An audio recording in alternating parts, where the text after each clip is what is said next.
रघुनाथ महाराज की जय। गुरु ब्रह्मा गुरु विष्णु गुरुदेव महेश्वर, गुरु साक्षात परब्रह्म तस्मै श्री गुरुवे नमः। आपणास मार्ग दाखवणारा गुरु कसा असावा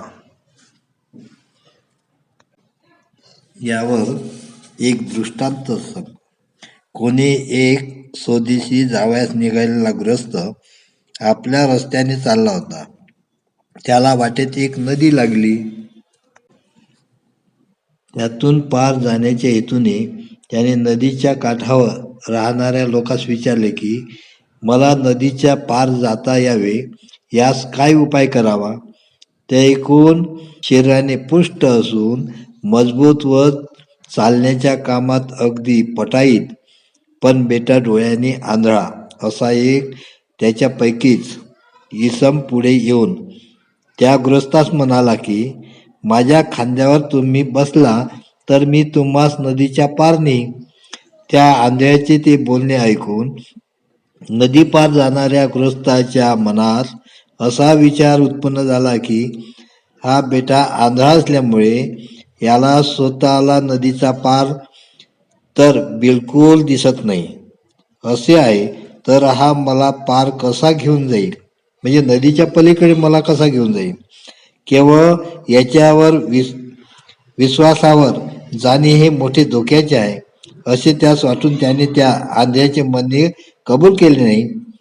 इतक्यात डोळ्यांनी उत्तम दिसत होते असा एक त्याच काठावर बसलेला पांगळा अपंग मनुष्य सदर गृहस्थास म्हणाला की अहो, तुम्हाला कोणाच्याही बरोबर जाण्याची जरूर नाही.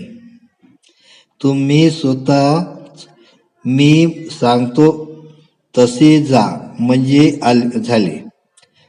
नदीत पाणी अगदी थोडे आहे हे मला पक्के ठाऊक आहे. यासाठी मी सांगतो त्या मार्गाने जाल तर सहज पार निघून जाल. असे म्हणून तो कसे कोठून जायचे ते तोंडाने सांगून हाताने दाखवू लागला.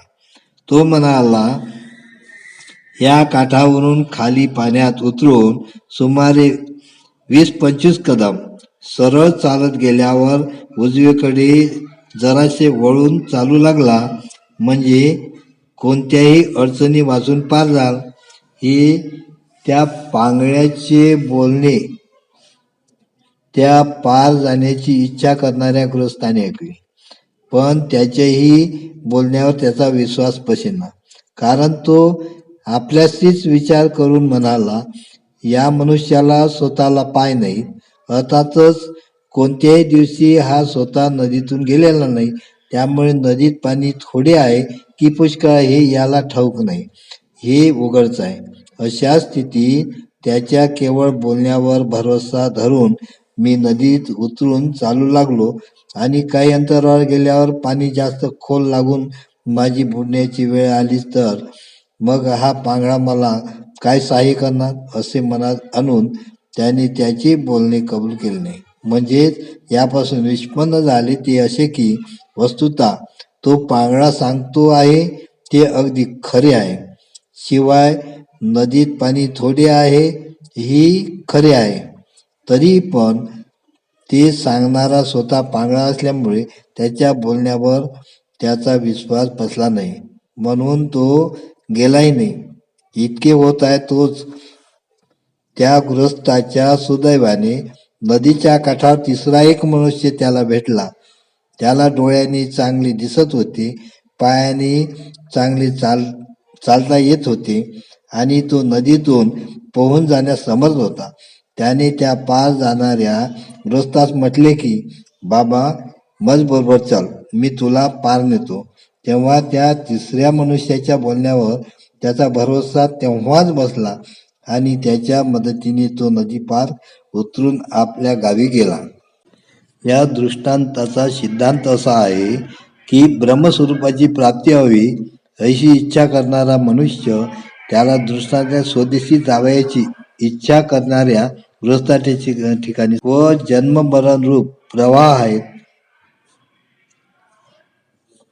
अशा संसाराला नदीच्या ठिकाणी समजावे. परमात्म्याची जी प्राप्ती तिला नदीच्या पैलतीराच्या ठिकाणी समजावे. स्तोत्रीय म्हणजे केवळ शास्त्रज्ञ जो पुरुष त्याला नदीच्या काठावरील आंध्याच्या ठिकाणी समजावे. कारण शास्त्रज्ञ हा शास्त्राच्या ओव्या पाठांतर करून आपल्याला माहिती सांगू शकते, परंतु त्याची ब्रह्मप्राप्ती करून देण्याचे सामर्थ्य त्याच्यात नसते. पांगळा जो ब्रह्मनिष्ठ त्यास पांगळेच्या ठिकाणी समजा, त्याला गुरुकृपेने ब्रह्मस्वरूपाचे जे अपरोक्ष ज्ञान त्याच्याच स्वरूपाचे चक्षु मिळाले आहे. तो संसार नदीचा पार जे परब्रह्म त्यास येतात जाणतो हे खरे, पण त्याला वेद वाक्याची प्रमाणे देऊन युक्तीने दुसऱ्यास उपदेश करण्याचे पाय नाहीत. त्यामुळे तो दुसऱ्याला ब्रह्मप्राप्ती करून घेण्याचे उपाय दाखवून ही संसारूप नदी तुच्छ आहे व ईश्वराचा अनुग्रह त्याला झाला असता असे गाईच्या खुराइतक्या पाण्यातून तरून जाणे अगदी सुलभ असते तशी तरून जाण्याची सुलभ आहे.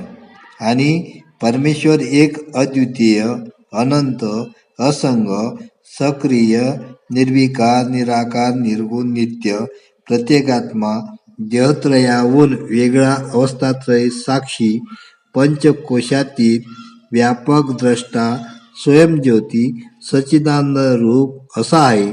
आणि त्याचे ज्ञान झाले असता संसार नदीतून क्लेशा वाचून इतकेच नव्हे पण मोठ्या सुखाने पार जाईल. असे जे तो दुसऱ्यास बोलून दाखवितो ते सर्व जरी अक्षरशः खरे आहे तरी त्याच्या बोलण्यावर मुमुक्षाचा विश्वास बसत नाही. कारण असे की तो श्रुती स्मृतीतल्या वाक्याची प्रमाणे सांगत नाही, त्यामुळे त्याच्या स्वतःच्या वाक्यात सुद्धा संदेह राहतो.